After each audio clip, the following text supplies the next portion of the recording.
Master. Count them off. Cool. Hey, super glad all of you are here today. As we're getting started, I want us to do like a little activity. So I want you to think of some of your favorite stories. This could be like movies, this could be TV, this could be books. And what I want you to do is, as you're thinking of that favorite thing, I want you to come up here and I want you to write the name of that story on the board. So again, favorite book, come write that up here. Favorite movie, just a story that you like a bunch. So just come on. I want to see a lot of things out there. Yeah. That's good. That's good. Favorite story. It could even be just a story from your life or something like that. Please don't write out that entire story of your life. I don't know if we have enough time for you. Oh, yeah, definitely not one. Okay, I've seen Lord of the Rings. Bible. The Bible. Hey, Alice you know that? You can tell he works at Chick-fil-A. Does my testimony count? No, but you can write somebody else's testimony. Alright. Dark Knight. But, you know, let's get some more of that in there. Let's put some Spider-Man. While y'all are writing that, I'm also going to share this with y'all. While I was at Ryan's house earlier tonight, they were digging out his pool, and he has a really deep hole now. And so we thought, it would be fun for me to try to climb out of it. And as I was climbing out of it, it was like one of those scenes in the movie where like the rocks were falling out underneath me. So it's like I grabbed onto the wall at the top and it started falling in. And so I had to like balance myself on the wall. And then Ryan came up and he stabilized it. And he saved my life. Wow. I think that's what discipleship's all about. Yeah, that's the lesson today. That is discipleship. Pride and Prejudice. Have you seen Pride, Prejudice, and Zombies? My mom Yes. loves that. That is one of my favorite movies of all I time. have. I saw it on a plane at 2 a.m. for the first time. It's not as good as the Keira Knightley one though. Oh, you took mine, man. I think it One's the is. best. Oh, yes.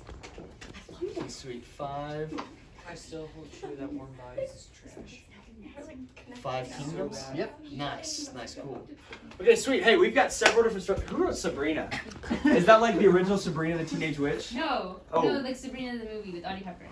Okay, different. Yes. Oh, okay, I thought. But I can take that. I can pretend I read Yeah. that. Okay, good. Yeah. Yeah, no, I no. like that one. Yeah, okay. Hey, so we're looking at these different stories up here. What are some of the things that make these like a good story? Batman. Batman. Think like elements of the story. What are like elements of these stories that make it like captivating and things that we love? Good main character. Good main character. Yeah. The love She said story. especially that Bible one. Yeah. Yeah. What'd you say? The love story. The love story. Yes. We love a good love story. Conflict. Conflict. Yeah. Anything else? What makes a good story? a good Great story? plot twist, like in the Bible, Yes. where the main character died. Yeah. It comes back. He dies. Wait, does anything else happen after that, or does he just die? That's about it. No.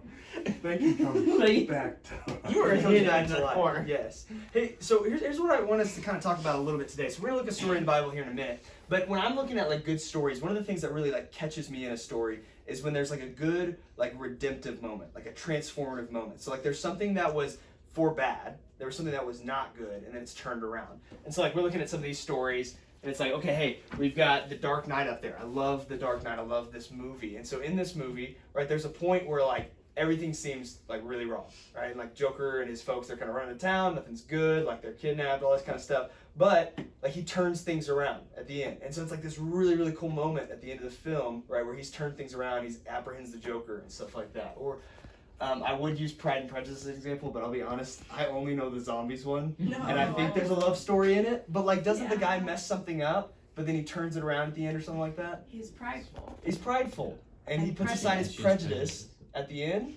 It was really hard to figure it out through all the zombies. Oh my god. Yeah.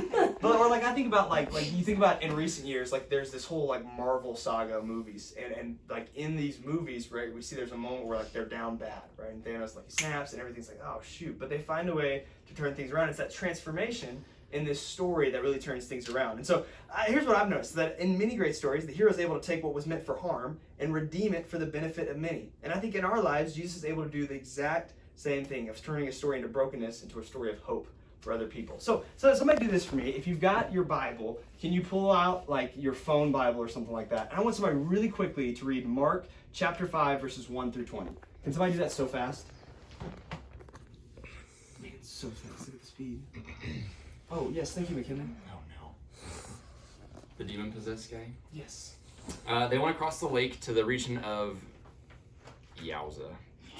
I'm not Say in Yowza? seminary, no. That's on you. Gerasenes. Yes, the Gerasenes. The Gerasenes. When Jesus got out of the boat, a man with an impure spirit came from the tombs to meet him. This man lived in the tombs, and no one could bind him anymore, not even with a chain. For he had often been chained hand and foot, but he tore the chains apart and broke the irons on his feet. No one was strong enough to subdue him. Night and day, among the tombs and in the hills, he would cry out and cut himself with stones. When he saw Jesus from a distance, he ran and fell on his knees in front of him. He shouted at the top of his voice, "What do you want with me, Jesus, Son of the Most High God? In God's name, don't torture me." For Jesus had said to him, "Come out of this man, you impure spirit." Then Jesus asked him, "What is your name?" "My name is Legion," he replied, "for we are many." And he begged Jesus again and again not to send them out of the area. A large herd of pigs was feeding on the nearby hillside. The demons begged Jesus, "Send us among the pigs. Allow us to go into them." He gave them permission, and the impure spirits came out and went into the pigs. The herd, about 2,000 in number, rushed down the steep bank into the lake and were drowned. Those tending the pigs ran off and reported this in the town and the countryside, and the people went out to see what had happened. When they came to Jesus, they saw the man who had been possessed by the legion of demons sitting there, dressed and in his right mind, and they were afraid. Those who had seen it told the people what had happened to the demon-possessed man, and told about the pigs as well. Then the people began to plead with Jesus to leave their region. As Jesus was getting into the boat, the man who had been demon-possessed begged to go with him. Jesus did not let him, but said, "Go home to tell your own people and tell them how much the Lord has done for you and how he has had mercy on you." So the man went away and began to tell in the Decapolis how much Jesus had done for him, and all the people were amazed. Nice, thank you so much. Okay, so as we're thinking about this story, I want you to think about, okay, so there's all these like vivid imagery in there, and there's obviously like, this incredible miracle that happens in this guy's life. But I want you to think about this. How was Jesus able to turn this man's story into a story of hope for other people? This is a participatory question. So how was Jesus able to turn this man's story of brokenness, into a story of hope for other people? Everybody looked to Luke when he sat forward. They're like, we know he's going to answer. Good luck. I don't have anything yet. Oh, no. Oh, no. Well, I think like everyone in the town knew him as like the demon-possessed man. So when other people saw the change, they knew that change was happening, and they knew that like the change because they heard about like Jesus. So through that, like other people found hope because they were like, "Who's this Jesus man?" Yeah, they saw Jesus had transformed this man, and they thought, man, I think he could do that for me too. Just a fun little tidbit for you. So at the end of the story, right, we see Jesus go away. But later on, we read in Scripture the story of Jesus feeding 5,000. Do we know the story? This is the location where he did that. So the last time Jesus goes there, right, or the most previous time that he goes there, is he's asked to leave. But when he comes back, they welcome him back, and there's a lot of people there, and everybody wants to hear from him. The only thing that's changed in that area in that time was this demon-possessed man. And so God used his story in an incredibly significant way. So here's what we're going to do tonight is you've got some sheets of paper right here in front of you, and you've got some pens. I want us to really quickly think through our own stories. Now, we're only going to be here a couple more minutes, and so we're not going to get into every single detail of your story. But I want you to think through your story as well, because, man, you may not have been demon-possessed walking around in a graveyard at night, but you've got a story of what Jesus has done in your life. Hannah said maybe. You don't know me. But you've got a story of what Jesus has done in your life as well. And so I want you to grab a sheet of paper, and I want you to grab a pen, and I want to give you a framework through which you can think through your own story.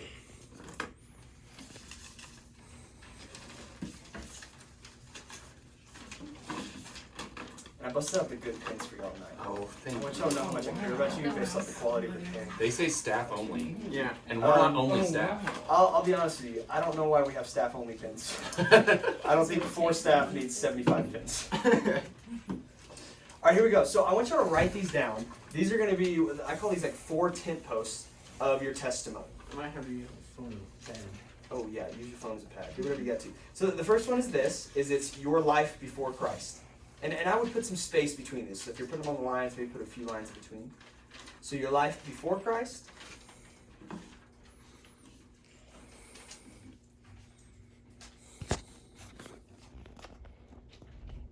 The second one is this, is how you encountered Christ.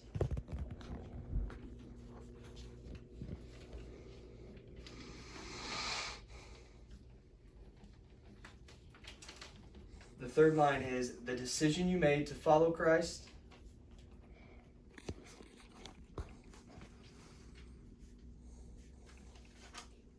And then the fourth one is this: how Christ has been at work in your life.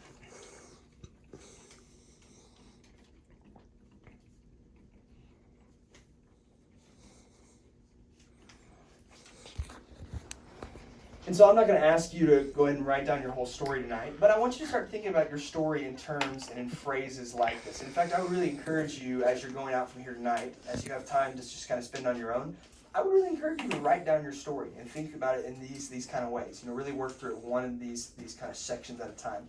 But I would ask you this. So we see Jesus use this story of hope in this man's life, right? His brokenness and transformation is a story of hope for others.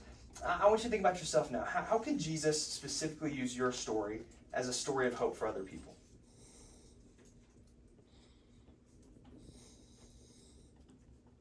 It's okay to think a little bit. Don't feel awkward. Like they got through it, so I can too. Yeah. Hey, God carried them through that, and He offers that to me as well. That's really cool. Somebody else. How could God use your story as a story of hope for other people? It shows that it's like real to us. Yeah. Like that we've actually had an encounter with the living God. That's really cool. Hey, so as we're closing out tonight, this is the last thing I want to do. There are 8 of you, which is perfect because that's an even number, which means all of you can split into a little group of 2. So I'm going to do this for y'all. That way you don't have to give me number, but like 2, 2, 2, and 2. I want y'all to do this. Think for a moment of somebody in your life who needs to hear that story. Right? Somebody in your life that needs to hear the story of what God has done in your life, that story of hope that could be the story of hope for them as well. I want you to think of that, and then once you think of that, I want you to share it with the person next to you.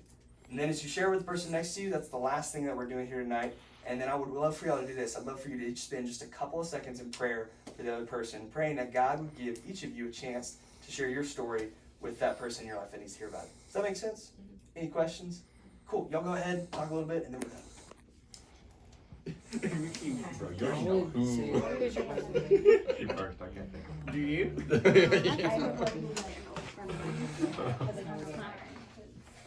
Alright, I guess you go first again? Okay, well, I would say, you're one. But also I have some family members that I would say like, hey, these are people that I'm just like kind of in that situation. But also my family's like they're really close to me, right? And I would care about them. And so it hits a little closer to home in that regard. So probably. Just like the Let me know quickly.